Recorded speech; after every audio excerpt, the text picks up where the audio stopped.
Salut les herpers et bienvenue sur la chaîne Reptiline. Donc aujourd'hui je vais nourrir notre ami Tupac qui m'a vu arriver et qui a l'air d'avoir faim.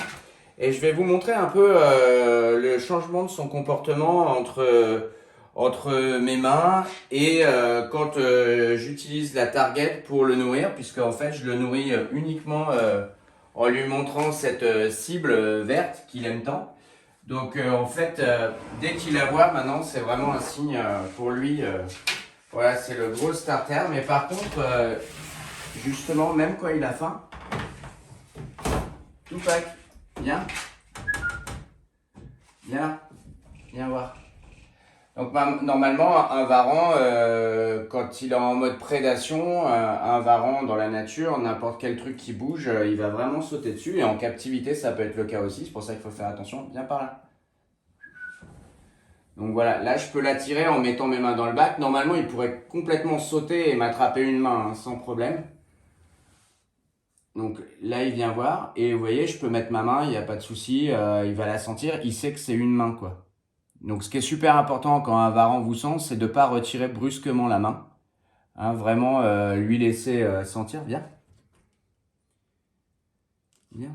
Attends, on va t'enlever ça. On va te remettre ton bac d'eau.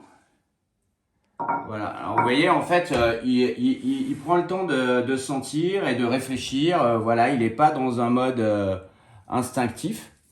Donc, je peux sans problème aller mettre mes mains, le caresser, etc. Et donc, vous allez voir par contre le changement de comportement direct quand il va voir la target, qui est cette chose. Ceci. Tupac. Target.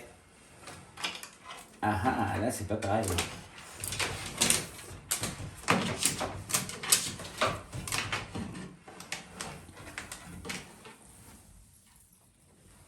Vous voyez, dès qu'il la voit, il est vraiment à fond. Et là, voilà.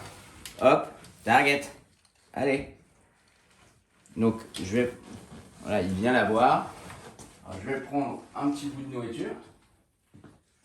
Target Tupac. Bon là il n'est pas descendu là où il y a la rampe, mais vous voyez. Son changement, voilà. Changement d'attitude. Il touche la target, il ouvre la bouche. Parce qu'il sait. Tiens. Ouh, c'est là. Qu'il va y avoir de la nourriture.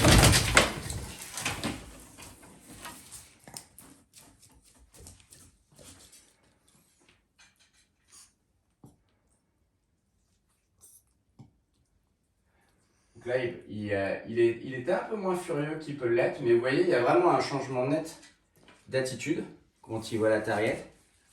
Tupac. Il est attiré par les vitres d'un autre petit terrarium. Oh oui. Ouais, c'est pas trop bon là pour le coup, mais là oui. Voilà. Tupac, target. Bien, parce qu'il faut qu'il la voit comme il est un peu excité. À la touche. Allez. Voilà. Très bien. Target.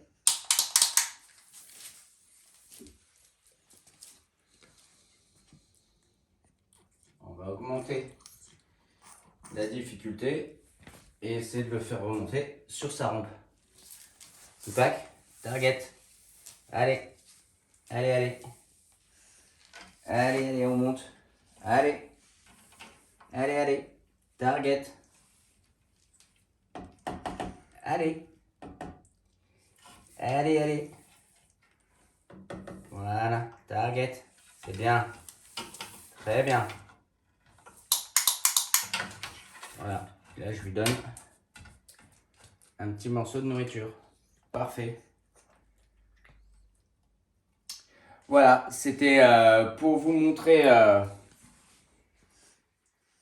Donc, et là, hop, si j'y retourne avec la main, il n'y a pas de souci.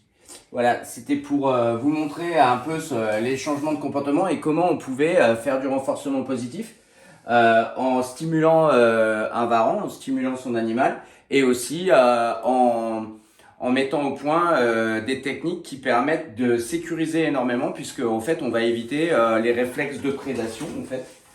Et là il remonte dans son terrain bien sagement. Hop. Et en fait, on va éviter les réflexes de prédation qui peuvent être parfois dangereux. Et en fait, c'est des animaux qui réfléchissent. Donc en fait, comment ça se passe un reptile en général? Toujours, il va réagir dans un premier temps instinctivement. Donc il va avoir un réflexe de prédation ou un réflexe de défense. Et si on lui laisse le temps d'analyser et de réfléchir, bien sûr, il va analyser la situation et agir différemment. Donc souvent, quand les terrariophiles ont des problèmes avec leurs animaux, c'est parce qu'en fait, ils ont affaire à un réflexe, à une réaction, on va dire, instinctive. Et ils prennent ça pour un comportement qui peut être définitif. Alors qu'en fait, il suffit de calmer cette réaction et de laisser l'animal réfléchir. Et ensuite, on arrive à un animal qui va faire la différence entre des mains, parce qu'il va réfléchir, sentir, etc. Entre des mains, entre de la nourriture, etc. Donc, et aussi la différence entre un agresseur, quelqu'un qui lui fait peur, et quelqu'un qui connaît et qui va le laisser le manipuler, etc. Donc voilà, pensez à ça, les reptiles, il faut leur laisser le temps de comprendre ce qui se passe et savoir que parfois ils sont en mode chasse ou ils sont en mode défense. Et tant qu'ils sont dans ce mode, en fait, ils vont réagir comme ça. Mais on peut tout à fait, grâce à une étude de leur comportement et à des réactions bien particulières, les sortir de ce mode pour qu'ils réfléchissent et qu'ils passent dans une toute autre attitude. Voilà, je vous dis à très bientôt sur la chaîne Reptiline avec d'autres vidéos avec Tupac. Salut les herpers!